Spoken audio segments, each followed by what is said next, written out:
नमस्ते बच्चों, मैं पिंकी गांधी फ्रॉम लियाल पब्लिक स्कूल। कल की कक्षा में हमने किया था हिंदी प्रथम का पाठ 9, भारत के कुछ प्रमुख पक्षी। आज हम उसी की बुक एक्सरसाइज और कॉपी पाठ को करने वाले हैं। एक्सरसाइज में हमारे पास सबसे पहला प्रश्न होता है, नीचे दिए गए प्रश्नों के उत्तर देने। हमें मौखिक प्रश्न होते हैं, इसीलिए हम इसे सिर्फ बुक पे एक्सरसाइज में ही करते हैं। घरों में घोंसला बनाने वाली भूरे रंग की छोटी चिड़िया क्या कहलाती है? उत्तर में हम लिखेंगे गोरैया। जो छोटी सी चिड़िया होती है उसे क्या कहते हैं? गोरैया कहते हैं।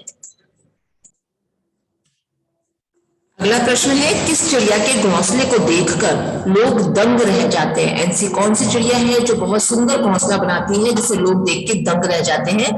तो वो चिड़िया है बया। मैना की क्या विशेषता होती है?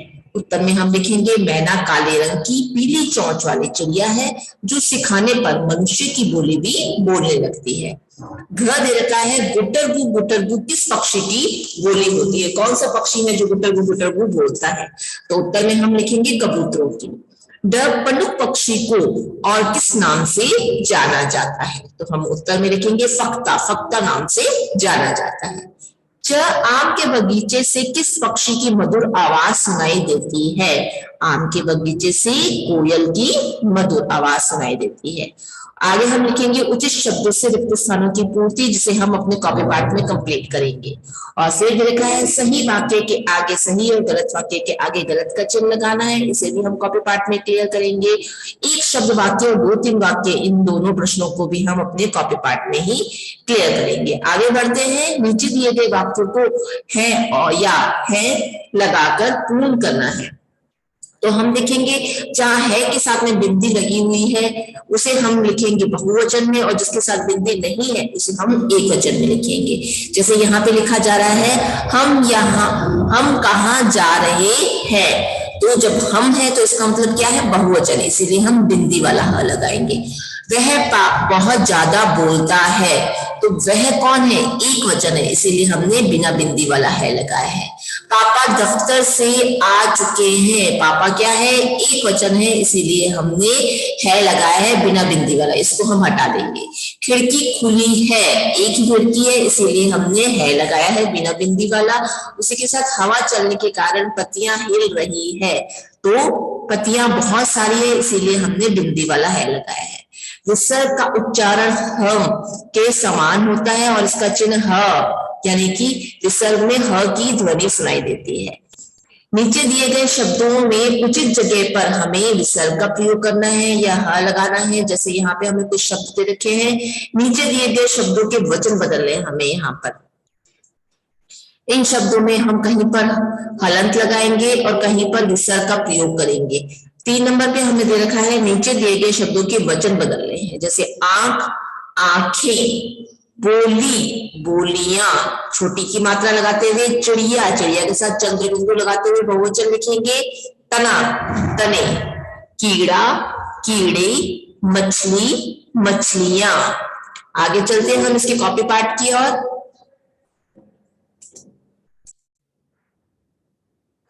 कॉपी पार्ट में पाठ का नंबर और नाम के साथ हम सबसे पहला प्रश्न लिखेंगे शुद्ध लेख का। गोरैया, घोंसले, दर्जन, राष्ट्रीय, प्राय, ज्यादातर, कंठफोड़वा, चमगादड़, फक्ता, प्रचलित। आगे बढ़ते हैं प्रश्न 2। प्रश्न 2 है हमारे पास अद्भुत। अद्भुत का अर्थ होता है अनोखा, प्रमुख, मुख्य, वार, हमला, प्राय, अक्सर, आविष्कार यानी कि खोज करना, टोक यानी कि तलाश करना, किन्वंती यानी दंत कथा, कर्कश, कठोर, कलंगी, मोर के आदि पक्षियों के सिर पर बनी हुई जो चोटी होती है उसे कलंगी कहते हैं। विस्तार में देखेंगे। 1 नंबर पे पूरा विश्व हजारों प्रकार के, यहाँ हम लिखेंगे अद्भुत पक्षियों से भरा पड़ा है। 2 नंबर पे है मोर अपनी पैनी चोंच से डैश पर वार करता है, किस पर? सांप पर। 3 नंबर पर है डैश ज्यादातर झुंड में ही रहना पसंद करते हैं, कौन? कबूतर। 4 नंबर पे है कंठ फोड़वा अपनी डैश और डैश चोंच से पेड़ का तना खोदता रहता है। इसकी चोंच कैसी होती है? लंबी और नुकीली। 5 नंबर पे है नीलकंठ की डैश गर्दन बहुत सुंदर लगती है। कैसी गर्दन होती है उसकी? नीली। उसे देखना शुभ माना जाता है। आगे बढ़ते हैं हम सही गलत की ओर। विशेष रूप से घरों में घोंसला बनाने वाली नीले रंग की एक बड़ी सी चिड़िया गोरैया होती है जिसकी गर्दन भूरी होती है। तो ये क्या है? गलत है। आगे बढ़ते हैं। हंस पक्षी विवेक और शुद्धता का प्रतीक माना जाता है। एकदम सही वाक्य है, इसलिए हमने इसके आगे सही लिखा है। कुरुर और कुर्री को दर्जन चिड़िया भी कहते हैं। तो ये क्या है? गलत है। इन दोनों को दर्जन चिड़िया नहीं कहा जाता है। गिद्ध और बाज अपनी तेज नजर के कारण दूर से ही अपने शिकार पक्षी को देख सकते हैं। एकदम सही है, उनकी आंखें बहुत ज्यादा तेज होती है, दूर से ही वो अपने शिकार को देख लेते हैं। आगे है निम्न शब्दों से वाक्य बनाने हैं। अद्भुत। पूरा विश्व हजारों प्रकार के अद्भुत पक्षियों से भरा पड़ा है।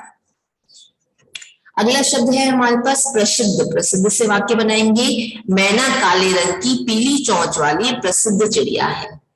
3 नंबर पर दे रखा है कलंगी। मुर्गे के सिर पर कलंगी होती है। 4 नंबर पे शब्द है आविष्कार। आविष्कार से वाक्य बनाएंगे। पहले समय में जब अलार्म घड़ियों का आविष्कार नहीं हुआ था तब मुर्गे की आवाज से सुबह का पता चलता था। 5 नंबर पे शब्द दे रखा है गर्दन। गर्दन से वाक्य बनाएंगे। नीलकंठ की नीली गर्दन बहुत सुंदर लगती है। आगे बढ़ते हैं हम प्रश्न उत्तर की ओर, जिसमें सबसे पहला प्रश्न है हमारे पास पक्षियों का संसार एकदम निराला क्यों है? उत्तर में लिखेंगे पक्षियों का संसार एकदम निराला है क्योंकि पूरे विश्व में इनकी हजारों प्रकार की प्रजातियां हैं। बहुत तरह के पक्षी पाए जाते हैं पूरे संसार में। प्रश्न 2 है बया को दर्जन चिड़िया क्यों कहा जाता है? क्यों कहते हैं उसको दर्जन चिड़िया? बया अपने लंबी पतली चोंच से ऐसे ऐसे सुंदर सुंदर घोंसले बनाती है कि देखने वाले दंग रह जाते हैं, इसीलिए उसे दर्जन चिड़िया भी कहा जाता है। जैसे दर्जी मैंने आपको बताया था सुंदर सुंदर कपड़े सिलता है, उसी तरह जो बया है वो अपने घोंसले को इतना सुंदर बुनती है कि देखने वाले उसे दंग रह जाते हैं। प्रश्न 3 है तोता और मैना में ऐसी कौन सी विशेषता होती है जो अन्य पक्षियों में नहीं होती है? तो उत्तर में हम लिखेंगे तोता और मैना दोनों ही सिखाने पर क्या करते हैं? मनुष्य की बोली भी बोल सकते हैं। यही खूबी किसी और पक्षी में नहीं होती है। अगर तोता और मैना को हम अपनी भाषा सिखाएंगे तो वो हमारी तरह ही बोलने लगते हैं। अगला प्रश्न है बिना अलार्म घड़ी वाले युग में लोग जल्दी किस पक्षी की बांग को सुनकर सुबह उठा करते थे? तो उत्तर में हम लिखेंगे बिना अलार्म घड़ी वाले युग में लोग सुबह मुर्गी की आवाज सुनकर जग जाया करते थे। अगला प्रश्न है पहले जमाने में कबूतर कौन सा कार्य करने के लिए प्रसिद्ध थे? तो उत्तर में हम लिखेंगे पहले समय में कबूतर एक स्थान से दूसरे स्थान तक पत्र पहुंचाने का काम करते थे। आगे है निम्नलिखित प्रश्नों के उत्तर 2-3 वाक्यों में हमें देने हैं। भारत में चिड़िया विशेष रूप से किस पक्षी को कहा जाता है? इसकी प्रमुख विशेषता बतानी है। भारत में विशेष रूप से घरों में घोंसला बनाने वाली भूरे रंग की छोटी पक्षी है जिसे गोरैया कहते हैं और इसकी गर्दन जो है सफेद होती है। अगला प्रश्न है हरे रंग का लाल चोंच वाला पक्षी कौन सा है और इसके लिए कौन सी बात प्रसिद्ध है? सबको प्रश्न से ही क्लियर हो गया होगा। तोता हरे रंग का लाल चोंच वाला पक्षी होता है और तोते के बारे में ये बात प्रसिद्ध है कि इसे चाहे कितना ही प्यार क्यों ना दिया जाए, कितना ही प्यार से क्यों नहीं रखा जाए, लेकिन एक बार जब ये पिंजरे से निकल जाता है तो ये वापस नहीं आता है। प्रश्न 3 है शांति का प्रतीक और पत्रवाहक पक्षी कौन सा है और यह तोते से किस बात से अलग है? कबूतर को शांति का प्रतीक और पत्रवाहक पक्षी माना जाता है। कबूतर और तोते की तुलना में एक बात जो है एकदम अलग सी है कि जो कबूतर है वो वापस जरूर आता है लेकिन जो तोता है वो वापस नहीं आता है। कबूतर तोते की तुलना में एक बार जाने के बाद वापस जरूर आते हैं। प्रश्न 4 है कुक्कर और कुकरी को कौन सा पक्षी कहा जाता है और ये सामान्यतः कहाँ रहते हैं? उत्तर है कुक्कर और कुकरी नर मादा पक्षी है और ये हल्के भूरे रंग की चिड़िया होती है और इसे टिठरी पक्षी भी कहा जाता है। ये सामान्य तापमान वाले क्षेत्रों में पानी के किनारे पर रहते हैं। अगला है हंस के बारे में कौन सी किंवदंती यानी कि कथा प्रसिद्ध है? हंस के बारे में ये किंवदंती कथा रही है कि हंस अपनी चोंच से दूध और पानी को भी अलग कर सकता है और यह भी माना जाता है कि यह मानसरोवर में रहता है और विवेक और शुद्धता का प्रतीक माना जाता है। ये हो गया है बच्चों हमारा पार्ट 9, उसकी बुक एक्सरसाइज और कॉपी पार्ट। अब आपको क्या करना है, नीट एंड क्लीन राइटिंग में अपनी कॉपी में से नोट डाउन करना है और अपने सब्जेक्टिव टीचर्स के पास इसको सेंड करना है।